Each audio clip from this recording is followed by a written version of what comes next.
Okay. Um, in today's tutorial, we are going to solve a few problems based on the sizing and the static timing analysis.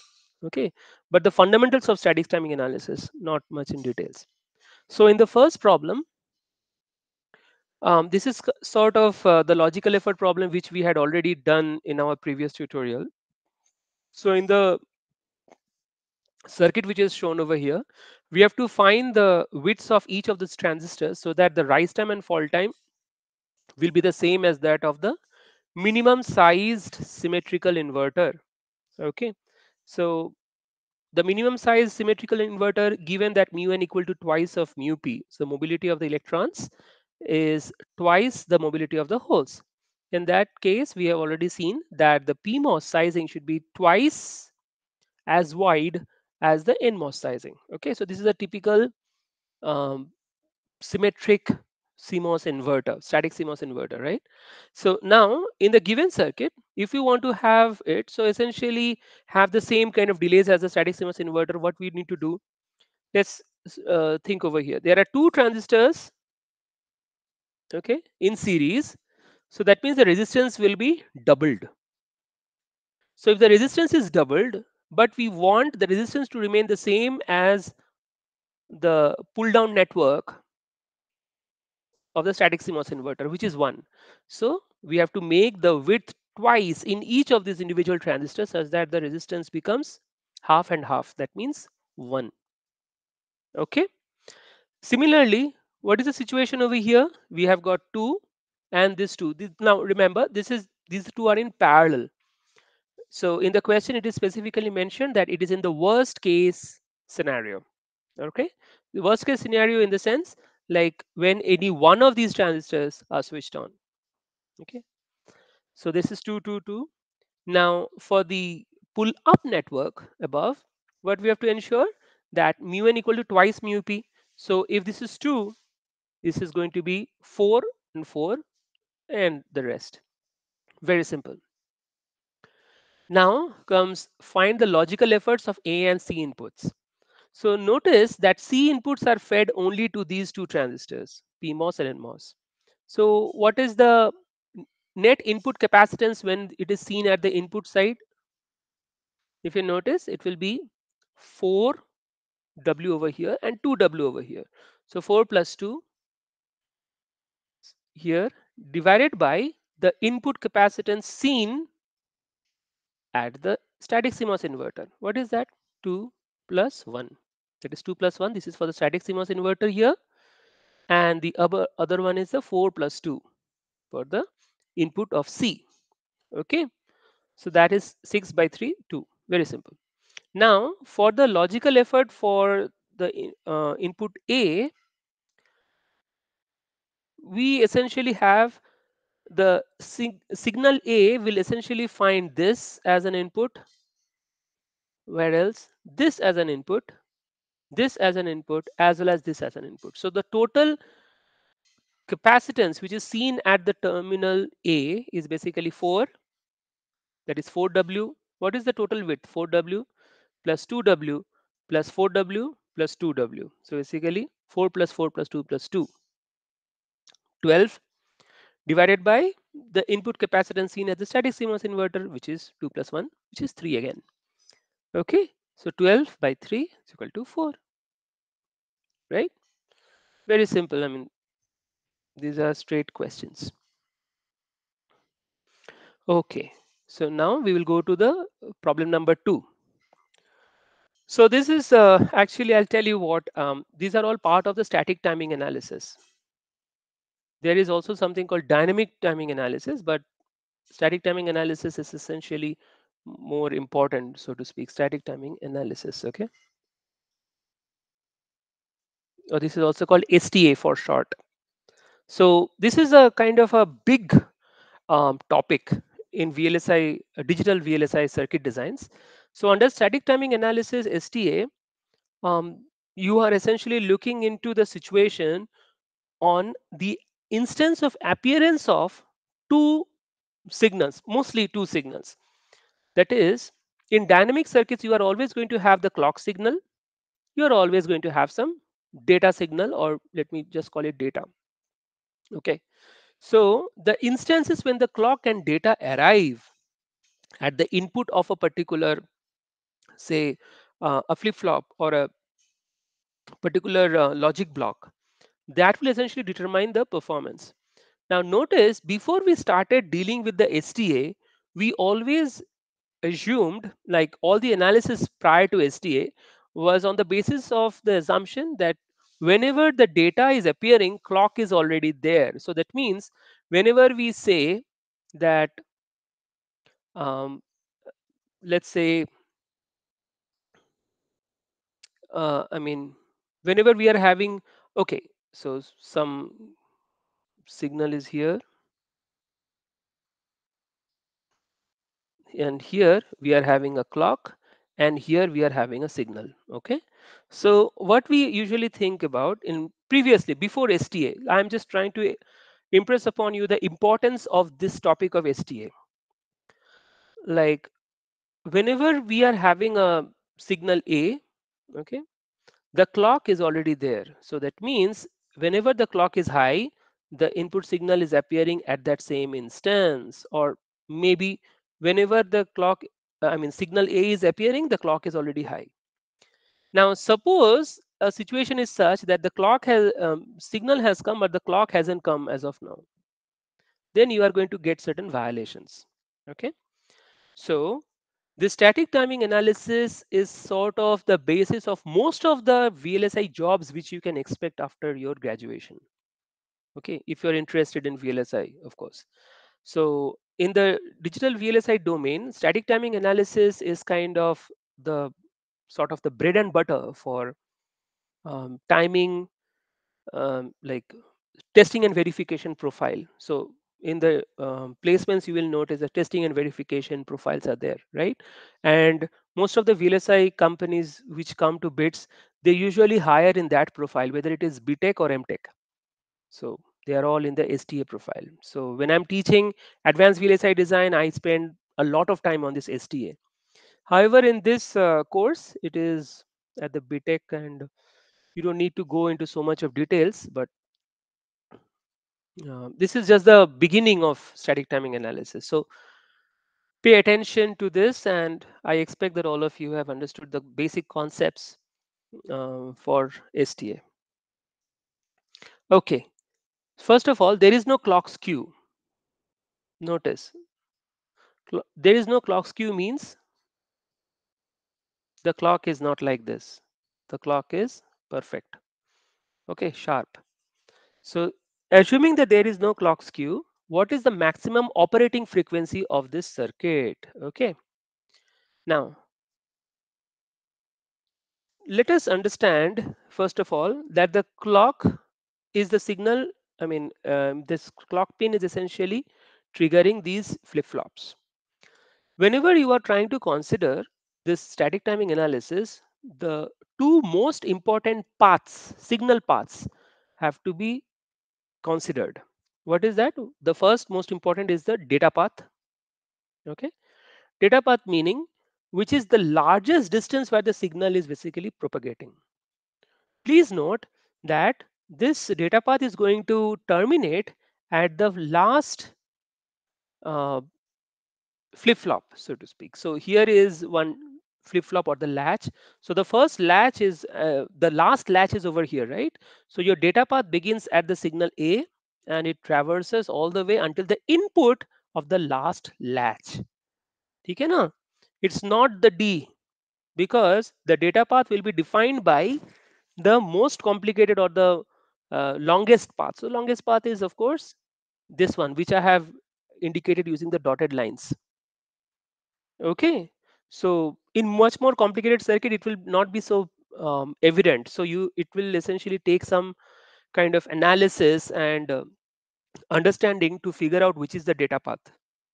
In the higher degree, students make mistake even to identify which is the data path.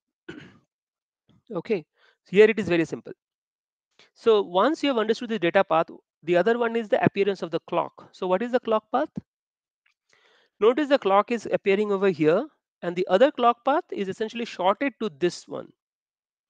So We could have also drawn the circuit like this, which is also a perfectly acceptable circuit diagram. Okay, so that means clock path doesn't have any delay.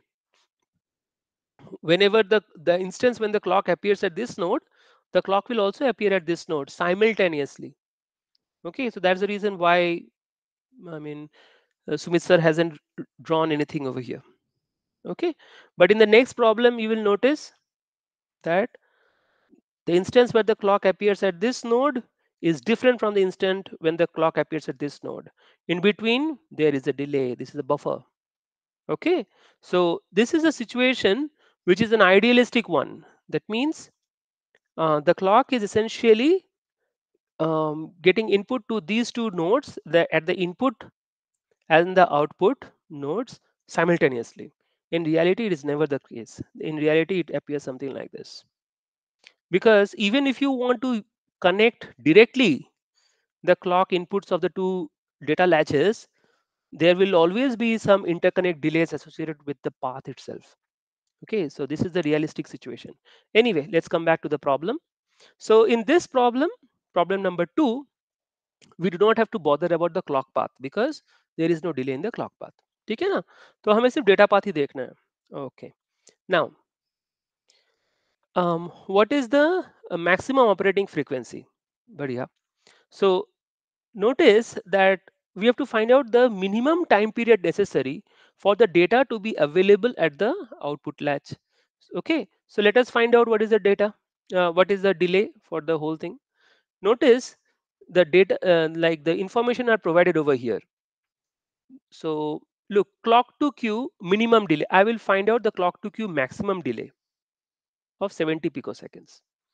So the maximum delay for clock to queue. So this is the clock, this is the queue. So basically from here to here, it will take how much? 70 picoseconds time.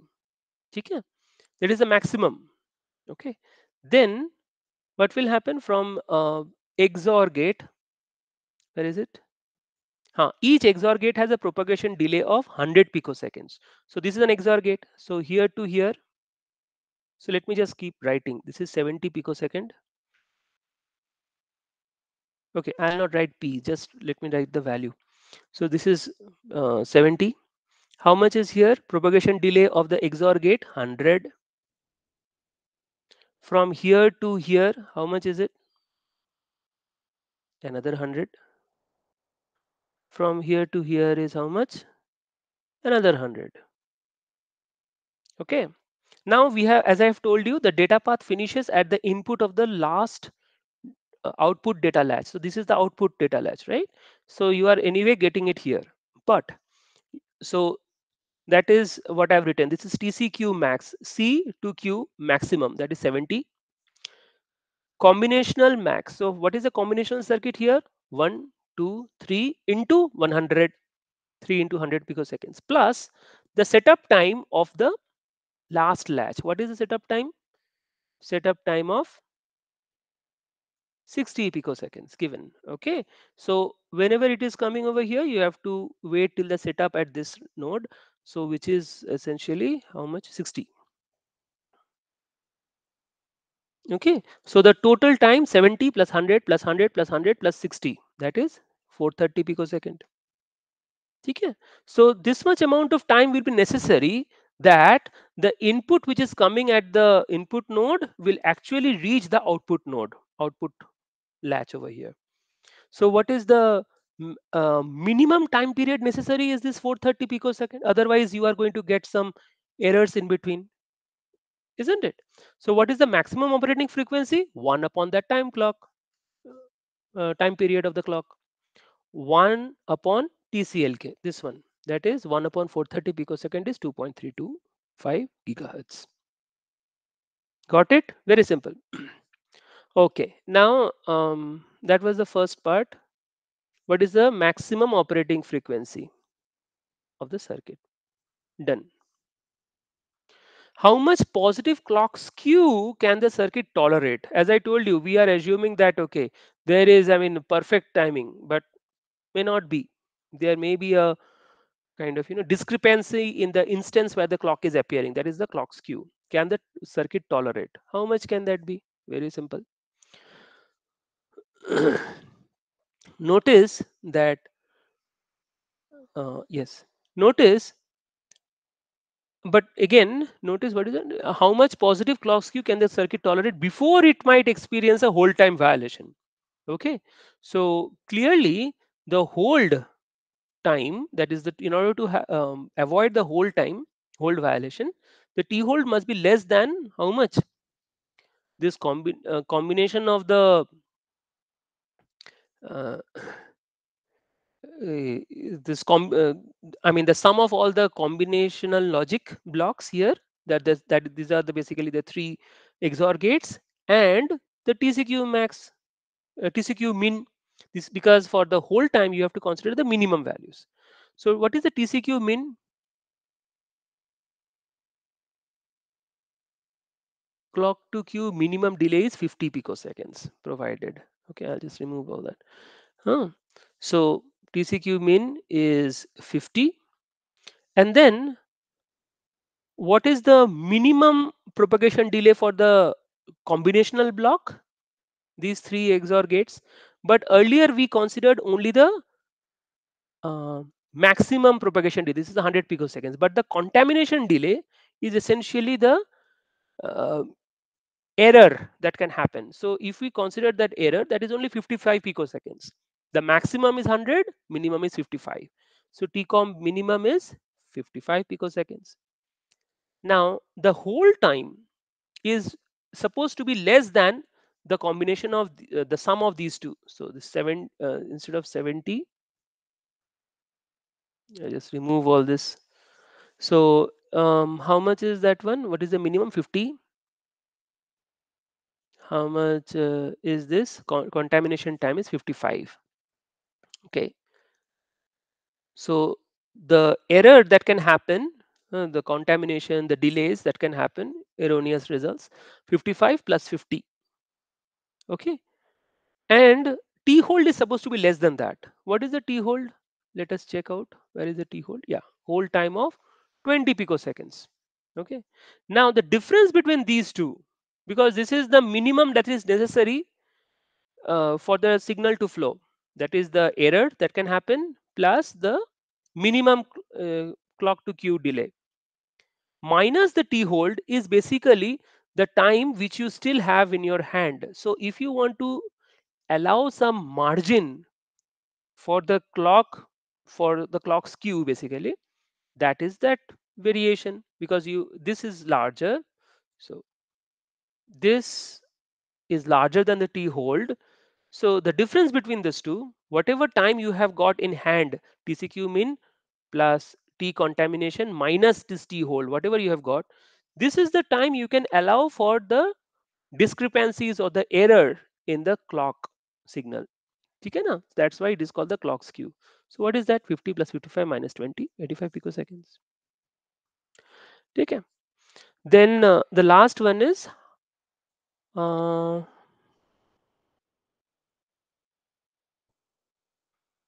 where is it? How much positive clock skew we have got?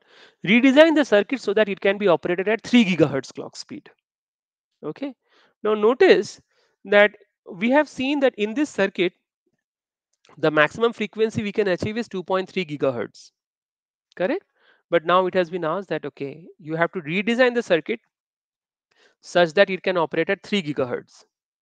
Notice that we are unnecessarily wasting our time by trying to follow up just the largest data path, whereas the signal C and D are waiting for this data to appear over here. Okay, so that means our basic criterion, it's out of the scope of this course, of course. In the MTech, we are teaching that our primary objective will be to reduce the data path. तो data path कैसे reduce कर सकते हैं? Notice the logic, that is A XOR B at this node, A XOR B XOR C at this node, and finally A XOR B XOR C XOR D. So basically this is what, sorry, this is XOR, huh? Huh? So this is essentially taking the same, but instead of that, if we do parallel processing here, So notice how parallel processing is. Instead of the fact that C and D is waiting for A XOR B to appear, let us do the processing here. So this is basically a very simple redesign. A XOR B. At the same time for A XOR B, we are also computing C XOR D. So what is the situation? We have reduced the data path in this case. In the previous case, we had got one XOR extra in the data path. Here it is only two XOR gates. Okay. So if you do the calculation like the previous one, instead of 3 into 100 picoseconds, because there were 3 XOR, here it is 2 XOR gates. Otherwise, the formula remains the same. 70 into 3 into 100 plus 60. This is 70 plus 2 into 100 plus 60. That is 330 picoseconds. So now this is the duration. Now for the 3 gigahertz operating frequency, what should be the clock? The clock should be uh, equal to, not less than equal to. For 3 gigahertz operating frequency, the clock should must be equal to 1 upon 3 gigahertz, which is 333.3 picoseconds. So if we are making this parallel processing here, like parallelly we are computing A XOR B and C XOR D, what is happening is that we are essentially reducing the net effective clock as 330 picoseconds rather than 430 picoseconds. So if it is 330 picoseconds, obviously 1 upon 330 picosecond is how much? It is definitely slightly larger than 3 gigahertz. So essentially meaning that we have redesigned it. Okay. Now the third one, the third problem, this is more realistic. As I said, the clock signal is essentially having a delay in between. Okay. In the following circuit, find out if there is any setup violation. Now, unlike the previous case where we did not have any specific clock delay or any delays or any buffers in the clock path, they are simultaneous. In this case, it is much more realistic where we are essentially having one buffer as well as the delays in the interconnects. Okay, so the instance where when this D flip flop is getting the clock and the instance where this D flip flop is getting the clock are essentially um, they are essentially delayed instances. Okay, so first thing that you have to do is identify the data path and clock path. This is a very simple circuit. So this dotted line above is the data path. This dotted line along the circuit, along the clock signaling circuit, is essentially the clock path. Now, one thing you must keep in mind, many of the students they make this mistake. So I'm telling you, data path does not include from here. So many of my students they make this mistake. They will consider from here. No, this is wrong because this D it is a latch. So that means no matter how early or for how long the data is latched at this node, it really doesn't matter. What matters is the appearance of the clock. The moment the clock appears, only then the data will be latched to Q. Data will be shifted to Q. So other than that, the data can appear at this node. I mean, 1,000 years ago doesn't matter. It will simply matter only when the clock appears. So whenever we are speaking about the data path or clock path, they will always begin at the initial clock, not the initial data. Okay, so that keep that always in mind. So this is the data path and the clock path. So what we will do is we have to find out if there is any setup violation. So we will try to find out the maximum delay in the data path. So इस यहाँ पर maximum delay कहाँ कहाँ है? So the T data maximum is equal to 2 nanoseconds. This is a 2 nanoseconds. Then clock to Q, this path. This is maximum is 11 nanoseconds. From Q to the input of the inverter, 2 nanoseconds. This one. Then through the inverter, this Tmax is 9 nanosecond propagation delay. Plus the interconnect delay over here, Tmax is 2 nanoseconds. And finally, what is the delay over here? No, don't, because as I told you, this is the capture latch. Okay, this is the fire latch, this is the capture latch. Capture latch means you have already reached the flip flop. So now once you have reached here, then uh, uh, just add, it is 26 nanoseconds. Okay, okay, this is 26 nanosecond is the maximum data path delay. ठीक है ना? Now we will try to figure out the minimum delay along the clock path. So the clock path is here. तो यहाँ पर minimum of the clock path. So minimum clock path interconnect is 2 nanoseconds plus minimum of the buffer here 5 nanoseconds. This one. Minimum of the interconnect between this point and this point is 2 nanoseconds. Okay.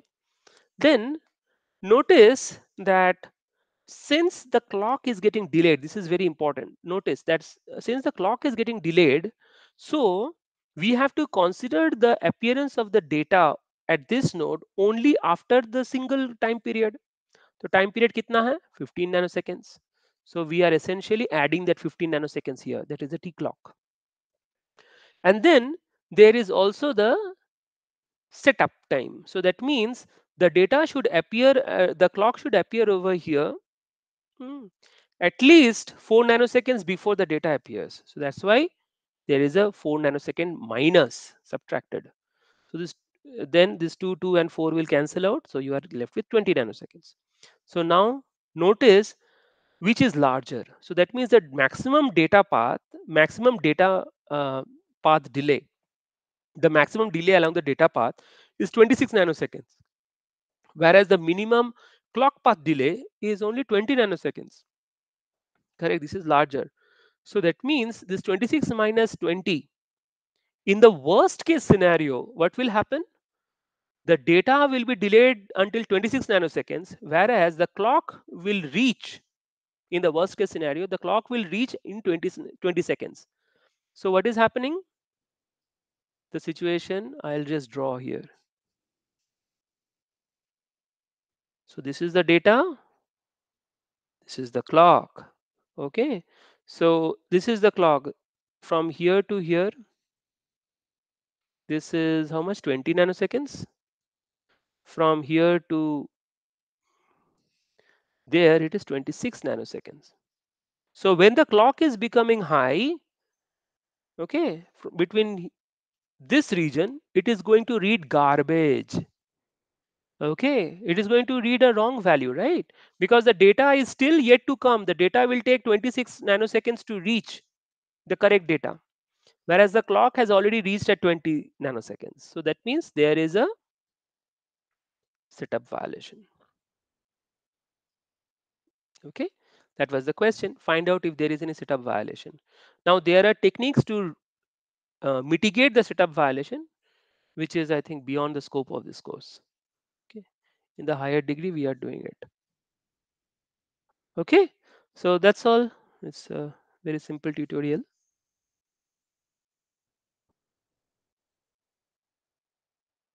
Fine. So those of you who are I mean, not so clear about this, or you want to kind of, get a better exposure to all this, then I would recommend that in the next semester I'll be teaching this advanced VLSI design to the higher degree students. So you are welcome to join if you want. Okay, you can subscribe to my channel. There I keep posting all the courses which I teach. Okay, thank you so much. Thanks for joining.